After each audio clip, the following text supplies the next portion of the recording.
मित्रांनो नमस्कार. मित्रांनो, वोट चोरी म्हटल्यानंतर तुमच्या नजरेसमोर कोणाचा फोटो येतो? हे जर मी तुम्हाला प्रश्न विचारला तर तुम्ही एकही मिनिटाचा विचार न करता म्हणणार राहुल गांधींचा. कारण संपूर्ण वर्षभरामध्ये तुम्ही जर बघितलं असेल तर संसदेपासून सडकपर्यंत सर्व ठिकाणी राहुल गांधींनी वोट चोरी, वोटर लिस्टमधले फ्रॉड, इलेक्शन कमिशनचा फ्रॉड, ईव्हीएमचा फ्रॉड या विषयावर संपूर्ण भारतामध्ये रान उठवलेलं आहे. आणि त्यांनी हा जो वोट चोरीचा मुद्दा आहे हा प्रत्येक घरापर्यंत त्यांनी पोहोचवलेला आहे. वोट चोरी ही किती मोठ्या प्रमाणावर आणि कशी सेंट्रलाइज पद्धतीने आपल्या देशामध्ये होत आहे हा मुद्दा त्यांनी लावून धरला. एवढंच नाही तर संपूर्ण देशामध्ये आता लोकांना हे समजलेलं आहे की आपल्या मतांची चोरी होत आहे. आणि जे सरकार वेगवेगळ्या राज्यामध्ये असेल किंवा केंद्रामध्ये असेल ते जे बसलेलं आहे ते वोट चोरी करून बसलेलं आहे.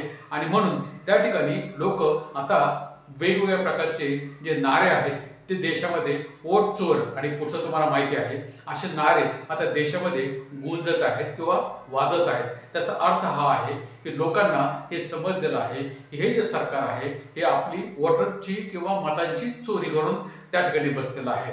परंतु काही लोक आहेत की ज्यांना ही जी वोट चोरी आहे ती अशीच चालू राहिली पाहिजे असं वाटतंय का काय हा प्रश्न आहे.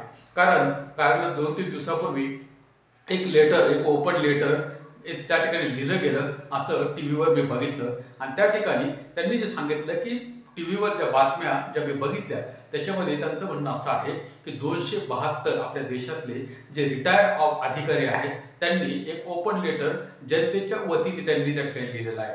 आता हा अधिकार त्यांना कोणी दिला? जनतेच्या वतीने लिहायचा किंवा हे जे काही जनतेने त्यांना कधी आपलं वकील बनवलं त्यांना जे काय करायचं आहे ते त्यांनी आपल्या कॅपॅसिटीमध्ये केलं पाहिजे.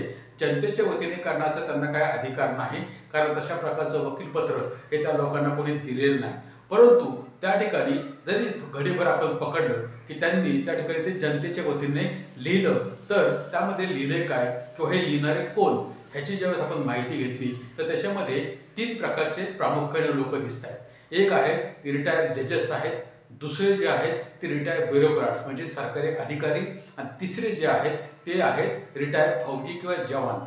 आज आपण जर विचार केला तर ज्या लोकांनी आयुष्यभर सरकारी सेवेमध्ये राहिलेले आहेत, सरकारी लाभ घेतलेले आहेत, आजही सरकारी पेन्शन ते घेत असतील. आणि ज्यावेळेस देशामध्ये एक मोठं वादळ निर्माण झालेलं आहे, वोट चोरीचा विषय हा संपूर्ण देशभर गाजतो आहे, त्या ठिकाणी लोकांच्या अधिकारावर अतिक्रमण होत आहे.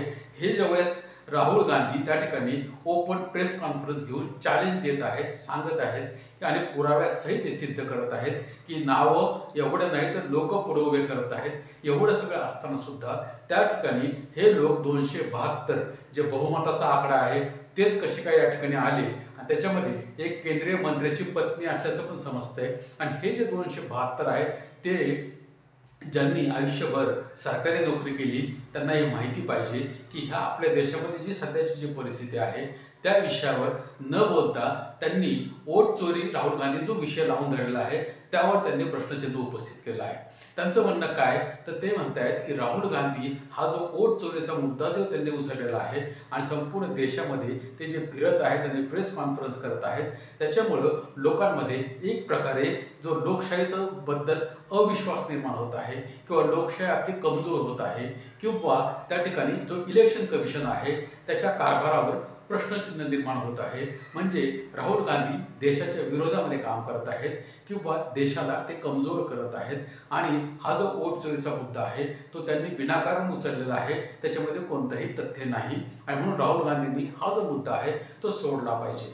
आता या ठिकाणी राहुल गांधींनी त्या ठिकाणी स्पष्टपणाने सांगितलेलं आहे की मी जे काही पुरावे देत आहे ते तुमच्या समोर आहे. आणि मग त्या ठिकाणी वेगवेगळ्या चर्चा जर तुम्ही बघितल्या तर त्या ठिकाणी असं स्पष्टपणाने वेगवेगळे अँकर सुद्धा आता म्हणायला लागलेले आहेत की जर राहुल गांधी हे चुकीचे आरोप करत आहेत, निराधार आरोप करत आहेत किंवा वोट चोरीसारखी कोणतीही समस्या देशामध्ये नाही आणि निवडणूक आयोग एकदम स्पष्टपणाने आणि पारदर्शकपणाने जर देशात काम करत आहे तर मग निवडणूक आयोगाने ते पुढे येऊन स्पष्टपणे दाखवून दिलं पाहिजे. निवडणूक आयोगाने त्याच्या ज्या मतदार याद्या आहेत त्या डिजिटल फॉर्मॅटमध्ये द्यायला काय हरकत आहे? जर निवडणूक आयोग हा खरंच चांगलं काम करतोय, पारदर्शक काम करतोय तर राहुल गांधी जे म्हणत आहेत की डिजिटल फॉर्मॅटमध्ये आम्हाला वोटर लिस्ट द्या किंवा जे ईव्हीएम आहे ती एकदा ते पुढं लोकांच्या पुढे ठेवून द्या आणि त्यांना सांगा की ह्याच्यामध्ये ही जी EVM आहे ही तुम्हाला मी उघडून दाखवतो, ह्याच्यामध्ये कोणती चिप आहे, कोणतं ब्लॅक जे ग्लास वापरलेले आहे किंवा त्याच्यामध्ये कोणतं सेन्सर आहे, हे सर्व एकदा लोकांना दाखवून द्यायला निवडणूक आयोगाला काय हरकत आहे. किंवा ज्या EVM असतात, ज्या इकडून तिकडून ठिकाणी जाताना जे काही त्याची वाहतूक करताना जे CCTV केलं जातं ते काय निवडणूक आयोग दडपून ठेवतोय किंवा ते का लोकांना सांगत नाही किंवा दाखवत का नाही. अशा अनेक गोष्टी आहेत. किंवा मागच्या काही वर्षामध्ये तुम्ही जर बघितलं असेल की निवडणूक आयोग ह्याचं जे कामकाज आहे ते पारदर्शक न राहता अत्यंत गूढ आणि रहस्यमय बनवण्याचा प्रयत्न सुरू झालेला आहे. निवडणूक आयोगाची निवडणूक करण्यापासून तर निवडणूक आयोगाची जी काही प्रोसेस पूर्ण देशामध्ये चालते ह्या सर्वांवर संशय निर्माण झालेला आहे. कारण त्यांच्या स्वतःच्या वागणुकीमुळं आणि ज्या प्रकारचे कायदे आणि ज्या प्रकारच्या नियमामध्ये जे फेरफार केले सरकारने निवडणूक आयोगाला वाचवण्यासाठी, आणि ज्यावेळेस निवडणूक आयोगावर कोणी आंदोलन करण्याचा प्रयत्न करतं किंवा निवडणूक आयोगाला काही प्रश्न विचारायचा प्रयत्न करतं त्यावेळी सत्तामध्ये बसलेला जो पक्ष आहे तो त्या ठिकाणी त्यांच्या वकिलीला उभा राहतो किंवा त्यांचे जे प्रवक्ते आहेत ते इलेक्शन कमिशनचे प्रवक्ते असल्यासारखे पुढे येऊन इलेक्शन कमिशनची बाजू घेतात. हे सर्व देशाने पाहिलेलं आहे आणि राज्यामध्ये सुद्धा आम्ही हे पाहिलेलं आहे.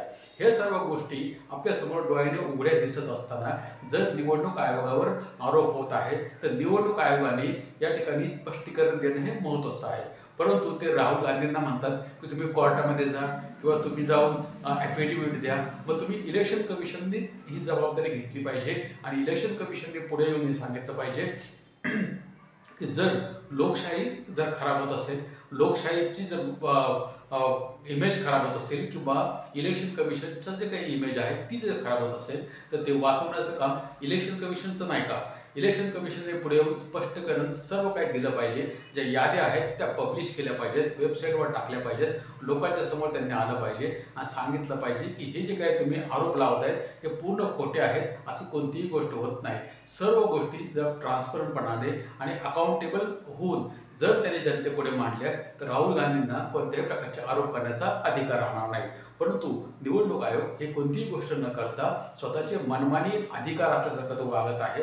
निवडणूक आयोगाविरुद्ध कोर्टात गेलं तर निवडणूक आयोग त्या ठिकाणी म्हणतो आम्ही स्वायत्त आहे, आम्ही कोणाला जबाब देणार नाही, आम्ही देशामध्ये SIR करणार, आम्ही हे करणार, आम्ही ते करणार, आम्ही नावं काढणार, आम्हाला कोणी विचारायचं नाही. अशा प्रकारे ही जी स्वायत्तता आहे ही स्वायत्ता उलट निवडणूक आयोग जे संविधानाने दिलेले आहे त्या संविधानाचा अपमान निवडणूक आयोग करत आहे आणि स्वायत्ततेचा गैरवापर निवडणूक आयोग करत आहे. हा स्पष्टपणे आरोप किंवा ही भावना देशातील जनतेच्या आधारपणात चाललेली आहे. आणि म्हणून सर्वात महत्त्वाची गोष्ट ही आहे की हे जे 272 आता हे जे राजकीय अस्तित्व असलेले किंवा त्यांना राजकीय एक प्रकारचा वर्धस असलेले लोक हे समोर पुढे आलेले आहेत आणि ते म्हणतायत की या ठिकाणी राहुल गांधींनी हा वोट चोरीचा आरोप हा थांबवला पाहिजे. परंतु देशामध्ये तुम्ही जर बघितलं याच्यामध्ये 3 प्रकारचे लोक ज्यांनी हा आरोप किंवा हे जे काही पत्र लिहिलं आहे त्याच्यामध्ये रिटायर्ड जजेस आहेत.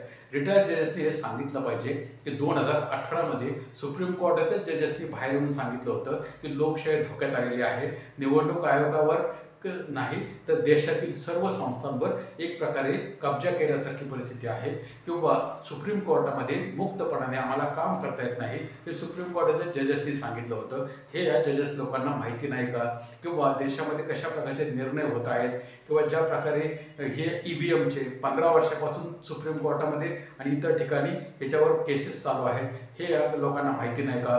त्याच्यामध्ये खूप सारे डायरेक्शन्स असे मिळालेले आहेत की जे अर्धवट आहेत, ते जर पूर्ण मिळाले तर ही पारदर्शक प्रक्रिया पूर्ण होऊ शकते. ह्या जजेस लोकांना माहिती नाही का. किंवा ह्याच्यामध्ये जे रिटायर्ड जे काही माजी सनदी अधिकारी आहेत त्यांना माहिती नाही का की ही जी परिस्थिती आहे की कशा प्रकारे हा इलेक्शन कमिशन काम करतो. त्याच्यामध्ये एकही इलेक्शन कमिशन किंवा इलेक्शन कमिशनमध्ये काम करणारा कोणीही का नाही. त्यांनी जर माहिती घेतली की इलेक्शन कमिशन जर त्याच्यामध्ये इलेक्शन कमिशनर जर असतील तर त्यांना ती माहिती असते की इलेक्शन कमिशन कशा प्रकारे काम करतं, इलेक्शन कमिशनला काय अधिकार आहेत किंवा जर त्यांच्यावर आरोप होत आहेत तर का होत आहेत त्यांची उत्तरं त्यांनी दिली असते. परंतु एक इलेक्शन कमिशन मात्र समोर येऊन सांगतोय की इलेक्शन कमिशन किंवा जे कमिशन आहे ते योग्य प्रकारे काम करत नाही, ट्रान्सपरंट आणि अकाउंटेबल ते इलेक्शन कमिशन नाही, हे इलेक्शन कमिशनर येऊन बाहेर सांगतोय. परंतु ज्यांना कोणताही त्याच्यातला अनुभव नाही ते मात्र म्हणतात की वोट चोरीचा आरोप हा खोटा आहे. त्याच्यानंतर दुसरी गोष्ट आहे की ज्याच्यामध्ये फौजी आहेत की रिटायर फौजी आहेत त्यांना माहिती नाही का आपल्या देशामध्ये गेल्या 10-15 वर्षामध्ये कशा प्रकारे बॉम्बस्फोट होत आहेत किंवा जम्मू काश्मीरमध्ये निरंतर बॉम्बस्फोट होतात किंवा मोठमोठ्या घटना आतंकवादी घटना मागच्या काही वर्षांमध्ये हे निरंतर होत आहेत. मग त्याच्यामध्ये पुलवामा सारखा अटॅक असेल, पहलगामसारखी घटना असेल, आता दिल्लीचा बॉम्ब ब्लास्ट असेल, ह्या सर्व ज्या घटना होत आहेत त्याच्यावर काय ते तोंड उघडत नाहीत, त्याच्यावर ते का बोलत नाहीत, त्यावर त्यांचं काय मत आहे, म्हणजे ते जे होतंय ते चांगलं आहे का? म्हणजे राहुल गांधी निवडणूक आयोगावर ज्या पुरावे निश्चित सांगत आहेत की हा निवडणूक आयोग योग्य प्रकारे काम करत नाही, ते त्यांना वाईट वाटतंय किंवा ते त्यांचं म्हणणं आहे की हे लोकशाहीच्या विरोधामध्ये आहे आणि निवडणूक आयोगाच्या याच्यामुळं इमेज खराब होते. म्हणजे ह्याचा अर्थ देशात वोट चोरी झाली तरी चालेल, तर हे त्यांना मान्य आहे का? किंवा ज्या वोटर लिस्ट आहेत त्या फ्रॉड आहेत, त्याच्यामध्ये बोगस मतदार आहेत, ते त्यांना मान्य आहे का? किंवा इलेक्शन कमिशन जे त्या ठिकाणी जे काही CCTV कॅमेरे आहेत ते बंद करून ठेवतो किंवा रात्रीच्या गाड्या आतमध्ये घुसतात आणि त्या ठिकाणी व्हिडिओ प्रसिद्ध झालेत बिहार इलेक्शनमध्ये की कशा प्रकारे त्या ठिकाणी गाड्या आतमध्ये जाऊन रिकाम्या करून आणल्या, हे सगळं त्यांना मान्य आहे का? हे सुद्धा त्यांनी स्पष्ट केलं पाहिजे. परंतु असं एखाद्या सुपारी घेतल्यासारखं किंवा त्या ठिकाणी काहीतरी आपल्याला सुद्धा रेवडीमधून काहीतरी हिस्सा मिळेल यासाठी त्यांनी पुढे येऊन हे जे लेटर लिहिलेलं आहे या लेटरचा जनतेने धिक्कार केला पाहिजे आणि जनतेने ह्यांना प्रश्न विचारले पाहिजे की ज्या समस्येसाठी तुम्ही हा प्रश्न लिहिताय त्याहीपेक्षा मोठ्या समस्या ह्या देशामध्ये आज घडत असताना तुम्ही तोंड उघडत नाही. आणि ज्या ठिकाणी संविधान मजबूत करण्याची गोष्ट आहे ते लोकशाही मजबूत करण्याची गोष्ट आहे ते, कारण लोकांचा अधिकार जो मतांचा अधिकार आहे त्यावर डाका घातला जात आहे, त्याच्यावर दरोडा पडत आहे आणि त्यावर जर एखादा माणूस काहीतरी बोलत असेल तर त्याला सपोर्ट करण्याऐवजी त्याचं तोंड बंद करण्याचा हा जो प्रयत्न या ठिकाणी केला जात आहे हा एकाच गोष्टीसाठी केला जाऊ शकतो, कारण बिहार निवडणुका झालेल्या आहेत आणि ज्या प्रकारचं त्या ठिकाणी बहुमत त्या ठिकाणी NDAला मिळालेलं आहे त्याच्या विरोधामधील जे पुरावे आहेत ते राहुल गांधी थोड्या दिवसामध्ये पुढे आणतील आणि पुन्हा एकदा लोकांना समजेल की हे जे काही सांगितलं जातं की ह्याचा करिश्मा त्याचा करिश्मा, ह्याच्यामुळं मत मिळते त्याच्यामुळं मत मिळतंय, विकासामुळे मत मिळतंय, सुशासनामुळे मत मिळते, त्याचं भांडाफोड होतो आणि तो होऊ नये म्हणून यासाठी पहिल्यांदाच राहुल गांधींची जी इमेज आहे ती खराब करण्याचा हा प्रयत्न केला जातोय. कारण हे जे पत्र आहे ह्याच्या टायमिंगवर सुद्धा प्रश्नचिन्ह लोकांनी निर्माण केलं पाहिजे की त्यांनी आत्ताच का पत्र बिहार निवडणुकीनंतरच का लिहिलं, ह्याच्यावर सुद्धा प्रश्नचिन्ह आहे.